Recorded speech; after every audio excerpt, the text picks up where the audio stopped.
Hello dear students, how are you? I hope you are fine. You are most welcome in online classes given for Senior Secondary School Maharashtra. Students, today we are going to discuss a very important chapter in political science and the chapter name is political party. Students, आप लोग बचपन से ही political party के बारे में सुनते आ रहे हैं। हमारे देश में जब भी चुनाव होते हैं, मेंबर ऑफ पार्लियामेंट के, मेंबर ऑफ लेजिस्लेटिव असेंबली के, गांव में प्रधानी का चुनाव हुआ, जिला पंचायत का चुनाव हुआ, नगर में नगर पालिका अध्यक्ष का चुनाव हुआ या जिस चीज़ का भी चुनाव हुआ, ये पॉलिटिकल पार्टी किसी न किसी तरीके से डायरेक्टली इनडायरेक्टली इसमें क्या करती हैं, अपना इंटरफेरेंस करती हैं। तो आज का मुख्य सब्जेक्ट है यानी मेन सब्जेक्ट है पॉलिटिकल पार्टी। हमारे देश में बहुत सारे पॉलिटिकल पार्टीज हैं जो चुनाव जब आता है तो हरकत में आ जाते हैं।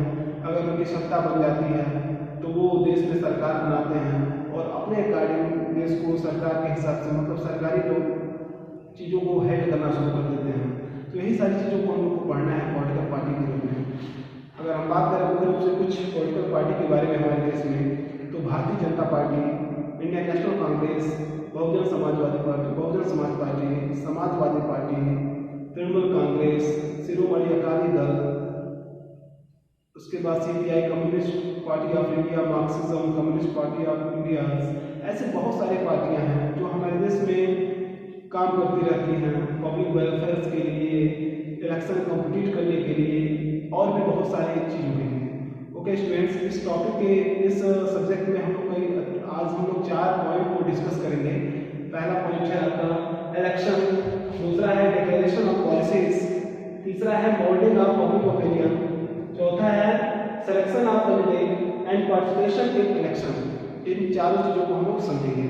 पहले देखिए स्टूडेंट्स, पॉलिटिकल पार्टी होता क्या है उसको हम समझें।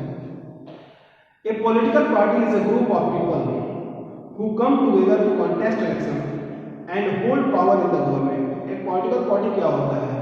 ग्रुप ऑफ पीपल, कई लोगों का एक समूह होता है जो इलेक्शन को कंटेस्ट करता है और गवर्नमेंट की जो पावर होती है उसको होल्ड करना चाहता है। हर एक पॉलिटिकल पार्टी का मुख्य डेस्टिनेशन यानी मुख्य उद्देश्य क्या होता है? सरकार बनाना किसी भी तरीके से। ये मेन उनका एम होता है किसी पॉलिटिकल पार्टी का। यानी वही चीज़ है, political party is a group of people who come together to contest election and hold power in the government. Okay students, तो इसका पहला फंक्शन, अगर हम फंक्शन ऑफ पॉलिटिकल पार्टी की बात करते हैं तो सबसे पहला फंक्शन है इसका इलेक्शन। हम जानते हैं कि हमारे देश में 5 सालों का चुनाव होता है, चाहे वो किसी स्तर का चुनाव हो, चाहे वो पंचायती राज सिस्टम का हो, चाहे राज्य में विधानसभा का चुनाव हुआ, चाहे मेंबर ऑफ पार्लियामेंट लोकसभा का चुनाव हुआ। तो इलेक्शन कमीशन ऑफ इंडिया यानी भारतीय निर्वाचन आयोग, जैसे विधानसभा का जब चुनाव हुआ, मेंबर ऑफ लेजिस्लेटिव असेंबली का, मेंबर ऑफ पार्लियामेंट का जब चुनाव होता है तो उसमें इलेक्शन कमीशन ऑफ इंडिया का पूरा प्रभाव रहता है। लेकिन जबकि गांव में अगर चुनाव रहता है पंचायती राज सिस्टम में, जिला पंचायत में, गांव के प्रधानी में, उसमें राज्य में जो निर्वाचन आयोग होता है उसकी पूर्ण रूप से भूमिका होती है। इसमें अगर हम लोग अगर इलेक्शन कमीशन ऑफ इंडिया मुख्य चुनाव आयुक्त की बात करें तो हमारे देश के सुनील अरोड़ा भारत के मुख्य निर्वाचन आयुक्त हैं इस समय।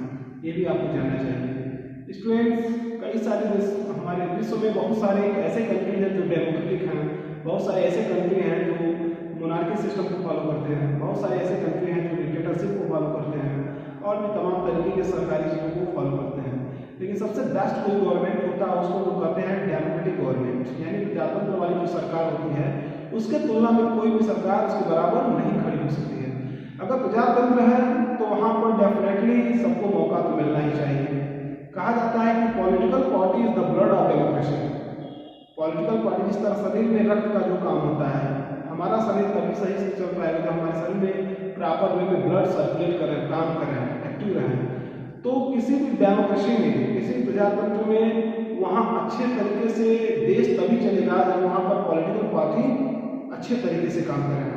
पॉलिटिकल पार्टी होगी तो कंपटीशन होगा तो अच्छे काम करने के लिए होड़ लगेगा। जैसे कि आप देखते हैं मार्केट में कोई अगर एक दुकान हो, चाहे चीनी का, नमक का, कॉन्फ्रेंसरी का, जिस भी चीज़ का अगर कोई सिंगल अगर दुकान हो तो उसकी तानाशाही होती है, जितना दाम मांगेगा उतना आपको देना पड़ेगा किसी प्रोडक्ट के लिए।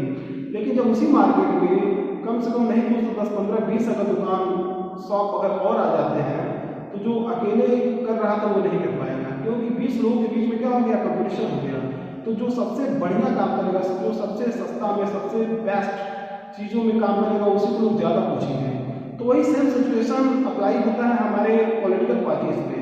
हम जानते हैं कि हमारा देश मल्टी पॉलिटिकल पार्टी सिस्टम वाला कंट्री है, जबकि China single party system country है। उसके बाद आपका नॉर्वे भी सिंगल पार्टी सिस्टम कंट्री है।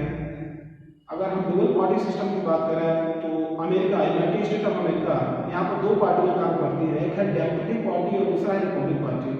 सेम उसी तरह अगर हम इंग्लैंड की बात करें, यूनाइटेड किंगडम की, तो यहाँ भी 2 प्रकार की पार्टियां काम करती हैं, एक लेबर पार्टी और एक कंजर्वेटिव पार्टी। लेकिन अगर हम दूसरे देशों की तुलना में इंडिया की बात करें तो इंडिया मल्टी पार्टी सिस्टम, यहाँ पर हजारों की संख्या में पॉलिटिकल पार्टी काम करती रहती है। तो सबसे पहले इन लोगों का मेन मोटिव क्या होता है, political party to attain political power. Political party जो कहती है अपने आप को पॉलिटिकल पावर दिलाना चाहती है, जितनी भी राजनीतिक शक्तियां होती हैं सबसे लैस होना चाहती है पॉलिटिकल पार्टी में। सो पार्टीज कंटेस्ट इलेक्शन, अगर इस पॉलिटिकल पावर को पाने के लिए उनको इलेक्शन लड़ना पड़ेगा, सत्ता में आना पड़ेगा, सरकार बनानी पड़ेगी, तभी उनका पावर दिखेगा। In some countries such as USA, members and supporters of its choose its candidate. Now more and more countries are following this method. In other countries like India, top party leaders choose candidate for contesting election. Bharat में जब candidate का selection होता है, चाहे वो विधायकी का हो, चाहे वो संसदीय का हो, यानी मेंबर ऑफ लेजिस्लेटिव असेंबली का हो, चाहे मेंबर ऑफ पार्लियामेंट का हो, तो यहाँ सबसे बड़ा निगेटिव थिंकिंग ये है कि लोकल का कोई अगर बढ़िया लीडर काम कर रहा है तो उसको टॉप लेवल पॉलिटिकल पार्टीज के जो टॉप लीडर होते हैं, जो मेन होते हैं, वो लोग उसको इग्नोर कर देते हैं। बहुत सारे ड्रॉबैक्स हैं इंडियन पॉलिटिकल पार्टी सिस्टम के अंदर, उसको भी हम लोग डिस्कस करेंगे। तो ये हम लोग पहला टॉपिक डिस्कस किए इलेक्शन। अब दूसरा टॉपिक है डिक्लेरेशन ऑफ पॉलिसीज। कोई पॉलिटिकल पार्टी जब चुनाव लड़ती है तो एक मैनिफेस्टो बनाती है। मैनिफेस्टो को हिंदी में कहा जाता है घोषणा पत्र, कि आप जब चुनाव जीत जाएंगे तो आप पब्लिक वेलफेयर के लिए क्या क्या करेंगे। तो पॉलिटिकल पार्टी इन सब चीज़ों को ध्यान रखते हुए पॉलिटिकल पॉलिसीज बनानी शुरू करती है कि अगर हमारी सरकार आ जाएगी तो हम इतना करेंगे, इतना महंगाई दर कम कर देंगे, इतनी बेरोजगारी कम करेंगे, गरीबी को हटा देंगे, रोजगार को बढ़ाएंगे, टैक्सेशन को कम करेंगे, तमाम चीज़ों को एक ल्यूर की तरह, एक तरीके से मतलब लोभ देना, इसको कहा जा सकता है। इसी नाते डिक्लेरेशन ऑफ पॉलिसीज, कौन कौन से पॉलिसीज को बनाएंगे, ये बहुत बड़ा उनका एक मुद्दा बन जाता है। तीसरा है modelling public opinion. Public opinion यानी लोगों का क्या दिमाग है, लोग क्या सोच रहे हैं किस पार्टी के लिए, इस पर बहुत ज्यादा फोकस होता है पॉलिटिकल पार्टियों का कि पब्लिक क्या सोच रही है। पिछली सरकार बनाए तो पब्लिक के लिए क्या क्या नहीं कर पाया, अगर वोट मांगने जाए तो पब्लिक का क्या जवाब होगा। तो पब्लिक ओपिनियन को भी पाने के लिए और उनको जीतने के लिए बहुत सारी मतलब एक्टिविटी कराती रहती है पॉलिटिकल पार्टीज। इसके बाद selection of candidate and participation in election. Political party का ये भी बहुत बड़ा रोल है कि अगर मान लीजिए 403 का विधानसभा का सीट है उत्तर प्रदेश में, चाहे 545 का सीट है लोकसभा में, कोई एक पॉलिटिकल पार्टीज है तो अपने सारे सीटों के कई सारे कैंडिडेट को मौका देते हैं। तो उसमें बहुत सारा फार्मूला अपनाया जाता है। ओके स्टूडेंट्स, इसको थोड़ा political parties contest election for this purpose they select suitable candidate. Her political party एक चेहरा ऐसा बनाना चाहती है जो सभी में लोकप्रिय हो, वहाँ के लोकल लोग उसको अच्छे तरीके से जाने। Campaign and use every legitimate means of winning the election, और हर तरीके का इस्तेमाल करती है पॉलिटिकल पार्टी चुनाव को जीतने के लिए। दे एम एट विनिंग ए क्लियर मेजॉरिटी। उनका मुख्य उद्देश्य क्या होता है, एक ज़्यादा बहुमत से जीतना। ऐसा ना हो पाना कि मिली जुली कोalition की गवर्नमेंट, क्योंकि कोalition की गवर्नमेंट बहुत ही बेकार की गवर्नमेंट होती है, उसमें कई सारी पॉलिटिकल पार्टियां मिलकर सरकार बनाती हैं, तो अपने अपने हित की बात सोचने के लिए कभी कभी सरकार गिर भी जाती है। एंड दस factor enter into electoral alliance इन नेसेसरी। ओके स्टूडेंट्स, आज बस 4 ही टॉपिक हम लोग डिस्कस किए। कल हम लोग बात करेंगे to form and run the government, role of opposition, link between the government and peoples, access to government. Okay students, thank you and have a nice day.